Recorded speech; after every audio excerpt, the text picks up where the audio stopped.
ഇനി മറ്റൊന്ന് പറയാനുള്ളത് അസ്മാഉൽ ഹുസ്നയിലെ ഒരു ഇസ്മാണ് ബാസുത്ത് എന്ന ഇസ്മ. മുമ്പ് ഞാൻ അതിനെക്കുറിച്ച് പറഞ്ഞിട്ടുണ്ട്, ഒന്നും കൂടി ഓർമ്മിപ്പിക്കുന്നു എന്ന് മാത്രം. ബാസുത്ത് എന്നതാണ് ഇസ്മ. യാ ബാസുത്തു യാ അല്ലാഹ്, വിശാല ചെയ്യുന്ന റബ്ബേ എനിക്ക് നീ വിശാലത ചെയ്തുകൊണ്ടാ. അതാണ് അതിൻ്റെ അകപ്പൊരുളുള്ളത്.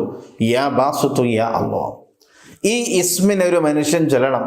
ദിവസം 10 പ്രാവശ്യം ചൊല്ലിയാൽ മതി. ഒരുപാട് സമയങ്ങളൊന്നും ചെല്ലാനില്ല. ദിവസം 10 പ്രാവശ്യം നമ്മൾ ചെല്ലാൻ തയ്യാറാണോ, റബ്ബ് നമുക്കതിൻ്റെ ഗുണം കാണിച്ചു തരും. യാ ബാസിത്തു യാ അല്ലാഹ് എന്ന ദിവസവും ചൊല്ലുക. പക്ഷെ ചൊല്ലാനൊരു പ്രത്യേക സമയമുണ്ട്. എപ്പോഴാ സമയം എന്നറിയോ? അത് ളുഹാ നിസ്കരിച്ച ഉടനെയാണ് അത് ചൊല്ലേണ്ടത്. ളുഹാ നിസ്കാരത്തെ സമയം നമുക്കറിയാം. അത് സൂര്യൻ ഉദിച്ചത് മുതൽ ളുഹുർ വരെ നമുക്കതിന് സമയമുണ്ട്. ഏറ്റവും നല്ല സൂര്യൻ ഉദിച്ച് ഒരു 1/2 മണിക്കൂർ കഴിഞ്ഞതിന് ശേഷം നിസ്കരിക്കുക.